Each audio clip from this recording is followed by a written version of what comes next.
आपने आज तक अलग अलग आवाजें सुनी होंगी, चाहे वो किसी सिंगर की आवाज हो, मम्मी की डांट हो या पापा की लताड़। लेकिन क्या आपने कभी हमारे सोलर सिस्टम के ग्रहों, हमारे सूरज और ब्रह्मांड की आवाज सुनी है? आप सोच रहे होंगे कि अंतरिक्ष में तो वैक्यूम है और वहां कोई भी मीडियम नहीं है जो साउंड पैदा हो सके।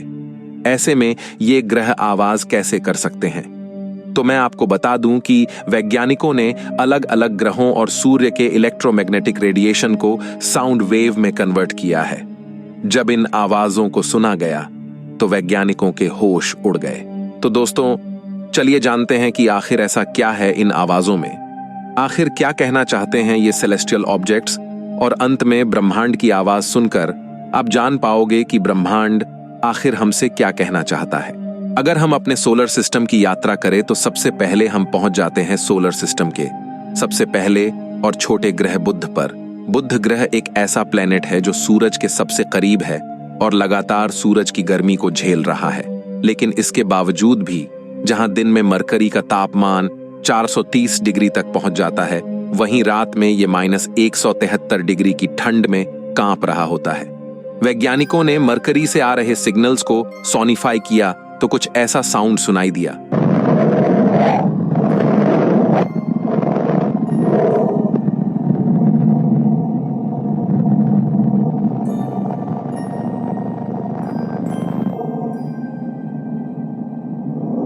तो दोस्तों, ये आवाज सुनकर लगता है कि जैसे मरकरी कहना चाह रहा हो कि मुझे दिन भर इतनी गर्मी और रात की भयंकर ठंड के बीच सोलर सिस्टम में कहां फंसा दिया है। लेकिन अपने पड़ोसी ग्रह वीनस की हालत देखकर मरकरी खुश है। दोस्तों, ये है वीनस। इसकी खासियत ये है कि यह आकार और वजन में लगभग पृथ्वी के बराबर है, लेकिन इसका एटमॉस्फेयर काफी डेंस है, जिसकी वजह से यह बुध से भी ज्यादा गर्म है। वहीं मरकरी की सरफेस पर प्रेशर इतना ज्यादा है कि अगर आप यहां खड़े हो जाओ तो मात्र कुछ सेकंड में आपकी चटनी बन जाएगी। तो चलिए देखते हैं ये हमसे क्या बतियाना चाहता है। सुनते हैं इसकी आवाज।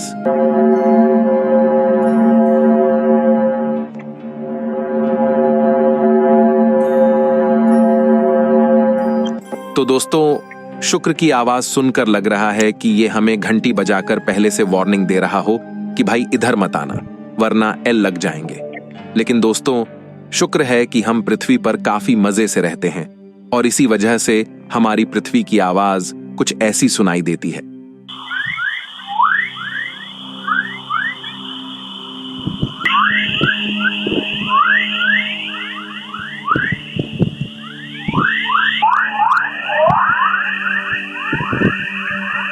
पृथ्वी की आवाज सुनकर ऐसा लग रहा है जैसे यहां पर फुल मौज मस्ती चल रही हो और पृथ्वी फ्लूट बजाती हुई यूनिवर्स में घूम रही हो।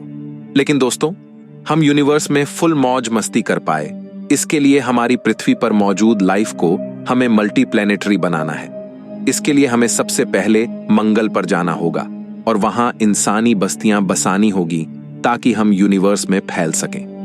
दोस्तों, मंगल ही वो ग्रह होने वाला है जहां हमारे सबसे पहले कॉस्मिक पड़ोसी रहेंगे और मंगल की आवाज सुनकर भी हमें कुछ ऐसा ही लगता है। जरा सुनिए।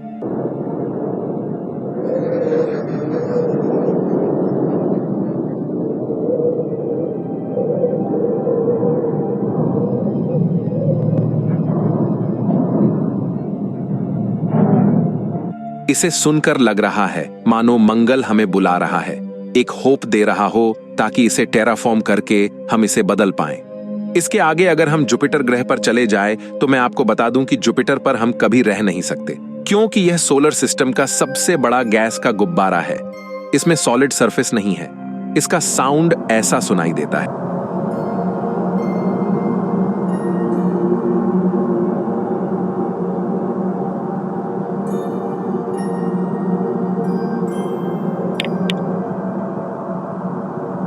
इसे सुनकर आपको क्या फील हो रहा है? दोस्तों, मुझे तो लग रहा है कि जुपिटर हमें वार्निंग दे रहा है कि अंतरिक्ष में आगे काफी खतरे हैं। हालांकि जुपिटर और मंगल के बीच मौजूद एस्टेरॉयड बेल्ट भी एक खतरा है। यहीं से डायनासोर को मारने वाला एस्टेरॉयड आया था। अगर हम बचते बचाते आगे पहुंचे सैटर्न के पास, तो सैटर्न की खूबसूरती को देखकर कोई भी सख्त इंसान पिघल जाएगा। लेकिन सैटर्न की आवाज सुनकर आप थोड़ा डर भी सकते हैं। ये है शनि की आवाज।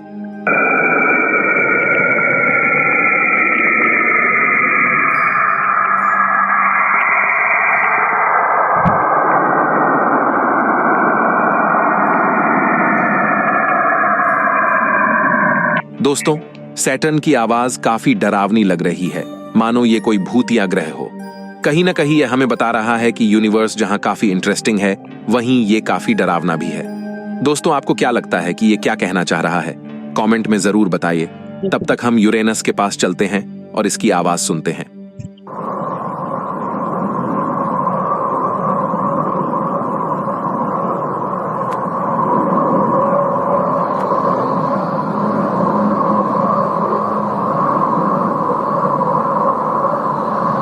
यूरेनस की आवाज सुनकर लगता है हम किसी समुद्र के किनारे बैठे हैं और हवाएं चल रही हों। अगर हम इसके भाई नेपच्यून पर चले तो इसकी आवाज कुछ ऐसी सुनाई देती है।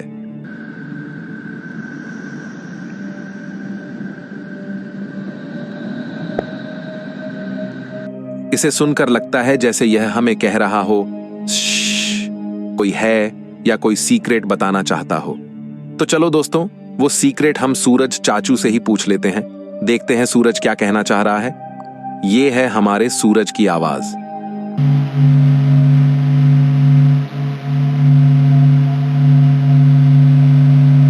इसे सुनकर ऐसा लग रहा है जैसे टीवी खराब हो गया हो और एक भंवरा कान में बिनबिना रहा हो।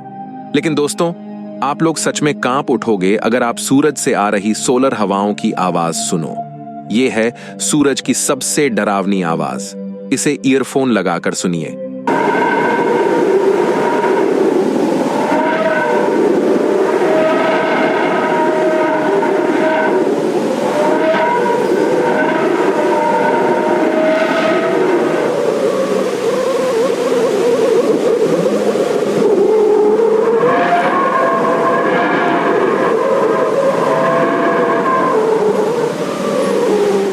तो दोस्तों, इस आवाज को सुनकर आप काफी डर गए होंगे, लेकिन इस आवाज को रिकॉर्ड किया सोलर पार्कर प्रोब ने, जो सूरज के पास इस खतरनाक हार्श एनवायरनमेंट में मौजूद है।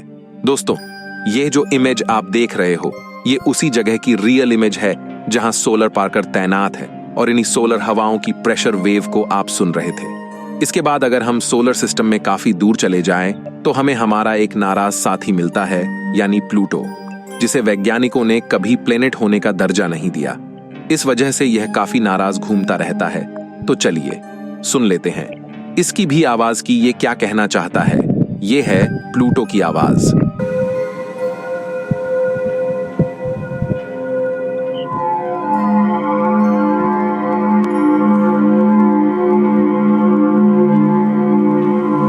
दोस्तों, प्लूटो की आवाज सुन के ऐसा लग रहा है जैसे यह किसी ट्विस्ट की ओर इशारा कर रहा हो। वैसे प्लूटो के साथ भी ट्विस्ट ही हुआ था जब इसे प्लेनेट की कैटेगरी से बाहर निकाल दिया गया। लेकिन अंतरिक्ष की बात करें तो हमें इसमें हमेशा नए ट्विस्ट मिलते ही रहते हैं। अगर हम किसी ट्विस्ट की खोज में आगे चले तो हमें ब्लैक होल के दर्शन हो जाते हैं। दोस्तों, ब्लैक होल ब्रह्मांड के सबसे भयंकर ऑब्जेक्ट है जिनकी पकड़ से कोई निकल नहीं सकता। चलिए सुनते हैं कि ये ब्लैक होल क्या कहना चाहता है। ये है ब्लैक होल की आवाज।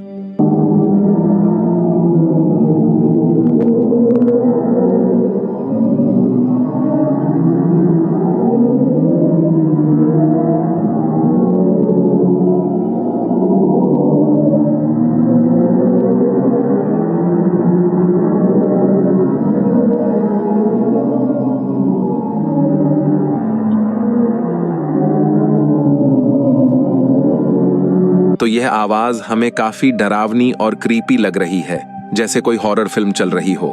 दोस्तों, अंत में इन सब ऑब्जेक्ट की आवाज सुनने के बाद चलिए देखते हैं कि हमारे समूचे ब्रह्मांड की आवाज कैसी है, यानी अंतरिक्ष की आवाज कैसी है। दोस्तों, अब हम ब्रह्मांड की सबसे पुरानी आवाज सुनने जा रहे हैं, जो कि आज से 13 अरब साल पुरानी है। यानी जब यूनिवर्स में कोई स्टार, प्लेनेट नहीं थे, यानी जब ब्रह्मांड को सिर्फ 3,80,000 साल बीत चुके थे। यह है ब्रह्मांड की आवाज।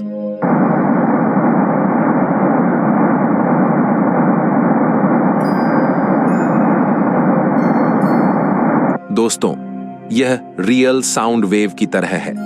यह ब्रह्मांड की सबसे प्राचीन आवाज है जिसने हमें जन्म दिया है।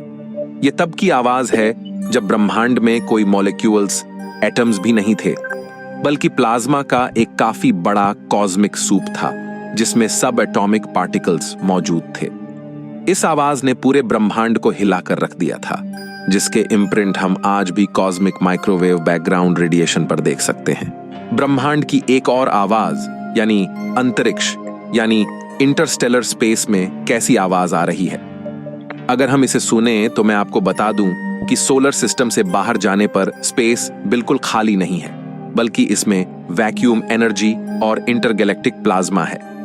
हमारे सूरज से सोलर सिस्टम के बाहर जाने वाले गैस, डस्ट पार्टिकल और कॉस्मिक रेज के द्वारा इस प्लाज्मा से इंटरेक्शन होता है। इसे रिकॉर्ड किया है इंसानों द्वारा भेजे गए स्पेसक्राफ्ट वॉयेजर 1 ने, जो कि पहला आर्टिफिशियल ऑब्जेक्ट है जिसने सोलर सिस्टम को घेरने वाले हीलियोस्फीयर को पार कर लिया है। वैसे अंतरिक्ष में हमें कुछ सुनाई नहीं देगा, लेकिन वॉयेजर को अंतरिक्ष कुछ ऐसा सुनाई देता है।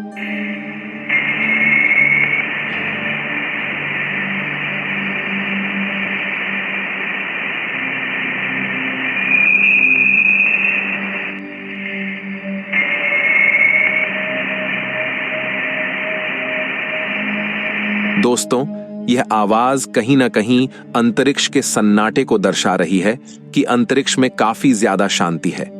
यह हमें डरा नहीं रही है। अंतरिक्ष में कोई मीडियम नहीं है जहां साउंड पैदा हो सके, क्योंकि अंतरिक्ष खाली है। लेकिन अगर धरती की तरह अंतरिक्ष में भी हर जगह एयर होती, यानी एक मीडियम होता, तो पूरे ब्रह्मांड में हर जगह हमें आवाज ही आवाज सुनाई देती। यह हमें वास्तव में डरा देती। पृथ्वी पर हमें सूरज की सभी एक्टिविटीज और सभी ग्रहों के चलने की, घूर्णन की, न्यूट्रॉन स्टार्स, ब्लैक होल्स के आपस में टकराने की, सितारों के विस्फोट की आवाज हमें चारों तरफ से सुनाई दे रही होती। हमें चारों तरफ शोर शराबा सुनाई देता, बट थैंक्स टू स्पेस जहां कोई मीडियम नहीं, जिस वजह से असल में धरती पर शांति है। तो दोस्तों, ब्रह्मांड की विचित्र आवाजें सुनकर आपको कैसा लगा? कमेंट में मुझे जरूर बताएं। मैं मिलता हूं आपसे किसी अगले वीडियो में। तब तक के लिए ब्रह्मांड में घूमते रहिए।